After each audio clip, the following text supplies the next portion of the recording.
Hello student, my name is Mini Sethi. Today I am going to discuss what important concept of national income. Okay, तो सबसे पहले हम बात करते हैं जीडीपी की. जीडीपी क्या है? Monetary value of all final goods and service produced within domestic territory of country during the year. ठीक है, कैसे इसको याद रखना है? जीडीपी क्या है? ठीक है, मॉनेटरी वैल्यू क्या है? Monetary value all final goods and service within domestic territory, okay, during the year. Okay, GDP की बात करें, जीडीपी क्या है? Value, monetary value. ठीक है, मॉनेटरी वैल्यू मींस मनी के टर्म में मेजर करके. Monetary value of all final goods and service, सारी गुड्स भी प्लस सर्विस भी. जैसे मान लो डॉक्टर की सर्विस होगी, टीचर की सर्विस होगी, उनकी भी मॉनेटरी वैल्यू. ठीक है, with in the domestic territory. ठीक है, हम यहाँ जैसे मान लो इंडिया की बात करें तो इंडिया के अंदर अंदर जितना प्रोडक्शन हुआ है, ठीक है, इंडिया की जो बाउंड्री है उसके अंदर जो प्रोडक्शन हुआ, हम आउटसाइड द बाउंड्री की बात कर रहे हैं. ठीक है, ड्यूरिंग द ये एक साल में, ठीक है, स्पेसिफिक पीरियड में. ठीक है, जैसे मान लीजिए ये कोई कंट्री है, ठीक है, हम मान लीजिए इंडिया का एग्जांपल देते हैं. इंडिया, ठीक है, इंडिया के अंदर जितनी भी गुड्स का प्रोडक्शन हुआ है, जैसे वो कार है, टेलीविजन है, मोबाइल है, प्लस सर्विस, ठीक है, उनकी मॉनेटरी वैल्यू. ठीक है, यहाँ पे हम फाइनल गुड्स लेंगे. ठीक है, फाइनल गुड्स की मॉनेटरी वैल्यू, जैसे मान लो इनका प्राइस क्या है प्लस कितनी क्वांटिटी में इतना प्रोडक्शन हुआ है. कैसे? जो ये फाइनल गुड्स का प्रोडक्शन हुआ है इसका प्राइस कितना है, कार का प्राइस कितना है, मोबाइल का कितना प्राइस, इसका प्राइस कितना है, उसको मल्टीप्लाई करके क्वांटिटी से कितनी क्वांटिटी में हुआ है. ठीक है, दोनों को मल्टीप्लाई करके आपका क्या आ जाएगा? जीडीपी. ठीक है, जीडीपी को मेजरमेंट करने के डिफरेंट डिफरेंट मेथड होते हैं. इनकम मेथड भी होता है, वैल्यू एडेड मेथड भी होता है, एक्सपेंडिचर मेथड भी होता है. ठीक है, मैं यहाँ पे आपको बताती हूँ एक्सपेंडिचर मेथड के थ्रू. ठीक है, जो नेशनल इनकम को मेजर करने के डिफरेंट डिफरेंट मेथड, उनका अलग से वीडियो है, यहाँ मैं थोड़ा सा बस बता रही हूँ. ठीक है, एक्सपेंडिचर मेथड के थ्रू अगर आपको जीडीपी कैलकुलेट करना है तो आप इसमें आ जाएगा ये आपका कंजम्पशन एक्सपेंडिचर आ जाएगा, इन्वेस्टमेंट एक्सपेंडिचर आ जाएगा, गवर्नमेंट एक्सपेंडिचर आ जाएगा, प्लस आपके नेट एक्सपोर्ट आ जाएंगे. ठीक है, तो देखो कंजम्पशन एक्सपेंडिचर मींस कितने लोगों ने कार खरीदी, कितने लोगों ने टेलीविजन खरीदा, कितने लोगों ने मोबाइल खरीदा. ठीक है, यहाँ से भी तो कहीं ना कहीं हम उसकी मॉनेटरी वैल्यू का ही पता कर रहे हैं ना. ठीक है, जैसे मान लो सर्वे करोगे कस्टमर से, कितने सर्वे ने किसमें कितने कस्टमर ने कार खरीदी, कितने कस्टमर ने मोबाइल खरीदा, उनका क्या प्राइस है, कितनी क्वांटिटी में खरीदा. इस तरह इन्वेस्टमेंट, कितने प्रोड्यूसर ने कैपिटल पे इन्वेस्टमेंट किया प्राइवेट सेक्टर में, टूल्स मशीनरी, जो टूल्स है, इक्विपमेंट है, जो प्रोडक्शन पर्पज के लिए यूज होते हैं, वो भी तो गुड्स में आएंगे, है तो वो भी फाइनल गुड्स. कितने प्रोड्यूसर ने कैपिटल पे इन्वेस्टमेंट किया, गवर्नमेंट ने कितना खर्चा किया, प्लस आपके एक्सपोर्ट.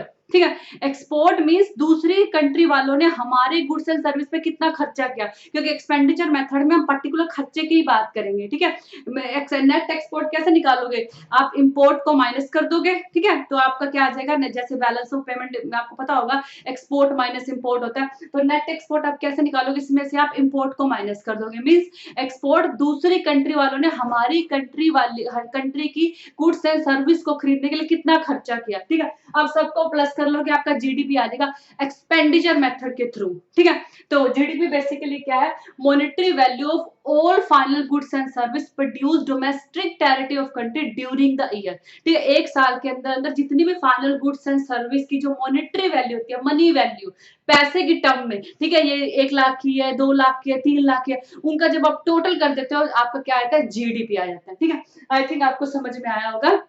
और डोमेस्टिक टेरिटरी में उस देश के अंदर ही अंदर जितना प्रोडक्शन हो, उसकी देश की बाउंड्री के अंदर जितना प्रोडक्शन हुआ है, बाहर से जितना प्रोडक्शन हुआ है वो हम इसमें इंक्लूड नहीं कर रहे हैं. ठीक है, तो ये क्या आपका हो गया? जीडीपी हो गया. अब हम बात करते हैं जीएनपी की. ठीक है, जीएनपी क्या है? Gross national product. ठीक है, अब ग्रोस नेशनल प्रोडक्ट आप कैसे निकालते हो? GDP plus net factor income from abroad.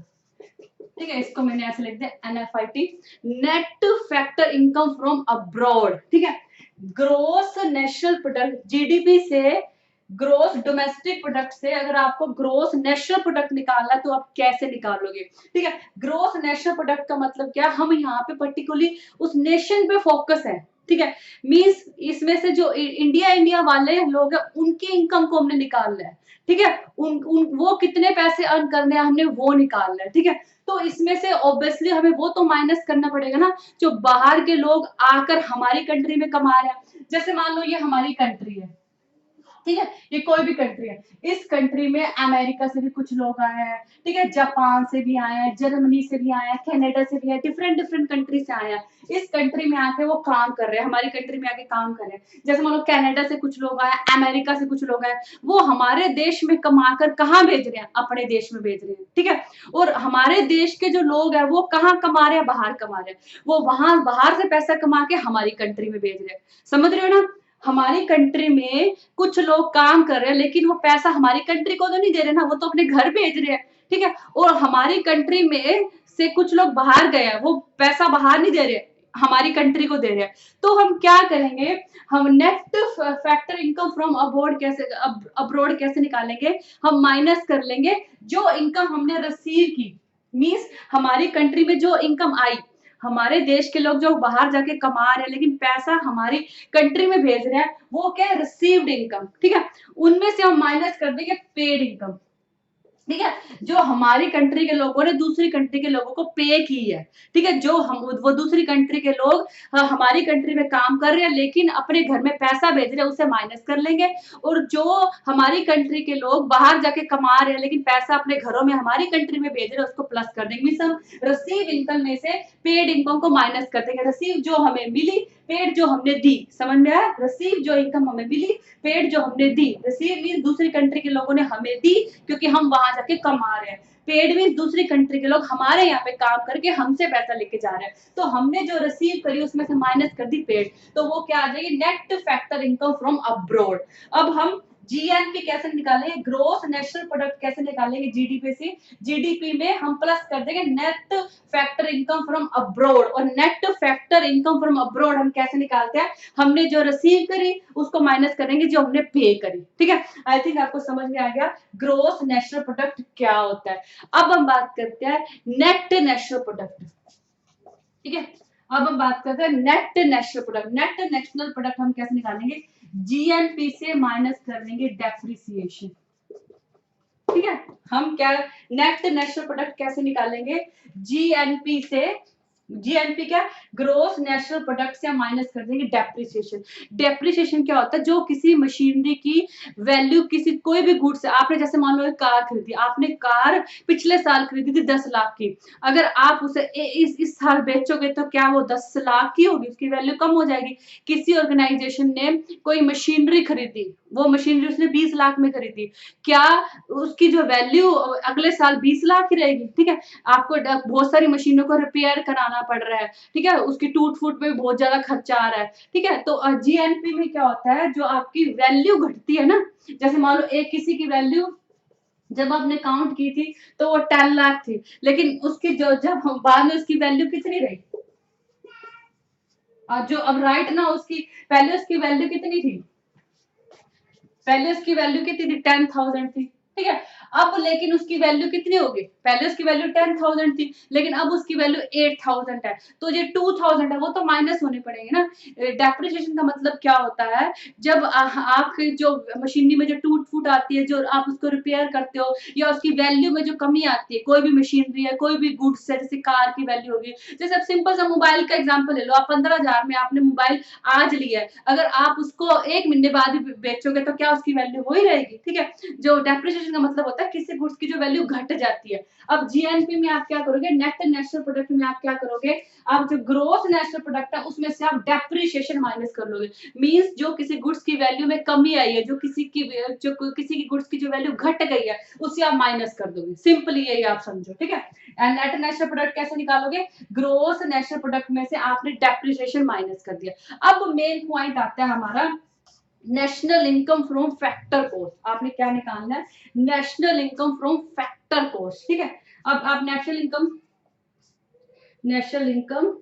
Eight factor cost, ठीक है। अब national income eight factor cost आप कैसे निकाल लोगे? National income eight factor cost पे आपको निकालने के लिए जो आपका ये आया है नेट नेशनल प्रोडक्ट आया, इसमें से आप क्या करोगे, सब्सिडीज को प्लस कर दोगे और इनडायरेक्ट टैक्स को माइनस कर दोगे। अब ये कॉन्सेप्ट थोड़ा ध्यान से समझना, ठीक है। अब ये जो नेट नेशनल प्रोडक्ट है ना, इसमें जो जीडीपी ऐड है, जो हमने ये जीडीपी की बात करी थी, ये जीडीपी किस पे था, मार्केट प्राइस पे था, ठीक है। अब मार्केट प्राइस क्या है और फैक्टर कॉस्ट क्या है, इन दोनों में डिफरेंस समझो, ठीक है, ध्यान से सुनना, ठीक है। अब मार्केट प्राइस क्या और फैक्टर कॉस्ट क्या है, ठीक है। फैक्टर कॉस्ट क्या है, जैसे एक प्रोड्यूसर ने कार बनाई, कार बनाने के लिए लेबर लगी, मशीनरी मान लो रेंट पे ली, उसका खर्चा आया, ठीक है, और प्रोड्यूसर का कुछ प्रॉफिट भी हुआ, ठीक है, इंटरेस्ट उसको देना पड़ा, उसका खर्चा पैसे उसने लिए, और प्रोड्यूसर ने कुछ प्रॉफिट भी कमाया, ठीक है, जैसे 2 2 2 3, ठीक है। अब ये क्या हो गया, जो ये 10 ये 9 रुपीज है, ये फैक्टर कॉस्ट है, 2 लेबर की कॉस्ट आ गई, 2 रेंट आ गया, 2 क्या आ गया, इंटरेस्ट आ गया, और 3 एक प्रोड्यूसर ने प्रॉफिट रख लिया, ठीक है। तो ये क्या आ गया, कार को बनाने की फैक्टर कॉस्ट आ गई, ठीक है। अब ये कार की जो फैक्टर कॉस्ट है वो 9 रुपए है।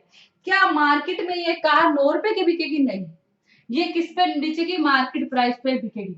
इस कार पे इन फैक्टर कॉस्ट में इनडायरेक्ट टैक्स क्या होंगे, प्लस होंगे, और आपकी सब्सिडी क्या होगी, माइनस होगी, ठीक है। जो फैक्टर कॉस्ट में, जैसे मान लो ये मार्केट प्राइस है, मार्केट प्राइस में क्या होगा, जो आपकी फैक्टर कॉस्ट है उसमें इनडायरेक्ट टैक्स प्लस होंगे और सब्सिडी माइनस होगी, ध्यान से सुनना, ठीक है। जो मार्केट प्राइस होता है उसमें इनडायरेक्ट टैक्स प्लस होते हैं और सब्सिडी आपकी माइनस होती है। जो हमारा ये वाला जीडीपी था, ठीक है, वो उसमें क्या था, इनडायरेक्ट टैक्स प्लस थे और सब्सिडी माइनस थी, ठीक है। अब आपको नेशनल इनकम बतानी है, किसमें, फैक्टर कॉस्ट पे बतानी है, नेशनल इनकम फैक्टर कॉस्ट को बतानी है, तो आपको उल्टा करना पड़ेगा। यहाँ पे मार्केट प्राइस में सब्सिडी माइनस होती है, आपको यहाँ पे सब्सिडी प्लस करनी पड़ेगी। मार्केट प्राइस में सब्सिडी एक्सक्लूड होती है, लेकिन आपको फैक्टर प्राइस में सब्सिडी को इंक्लूड करना पड़ेगा। प्लस क्या करना पड़ेगा, इनडायरेक्ट टैक्स इसमें प्लस होते हैं, आपको इनडायरेक्ट टैक्स आपको माइनस करने पड़ेंगे, ये डिफरेंस होता है, ठीक है। फैक्टर प्राइस में क्या होता है, आपके इनडायरेक्ट टैक्स इंक्लूड होते हैं लेकिन आपकी सब्सिडी इंक्लूड नहीं होती, ठीक है। किस मार्केट प्राइस में क्या होता है, इनडायरेक्ट टैक्स इंक्लूड होते हैं, सब्सिडी इंक्लूड नहीं होती, लेकिन फैक्टर कॉस्ट में क्या होता है, आपकी सब्सिडी इंक्लूड होती है और इनडायरेक्ट टैक्स माइनस होते हैं। अब आपको नेशनल इनकम निकालनी है, फैक्टर कॉस्ट पे कैसे निकालोगे, जो नेट नेशनल प्रोडक्ट में सब्सिडी को प्लस कर दोगे और इनडायरेक्ट टैक्स को माइनस कर दोगे, ठीक है। आई थिंक आपको ये कॉन्सेप्ट समझ में आएगा, थैंक यू।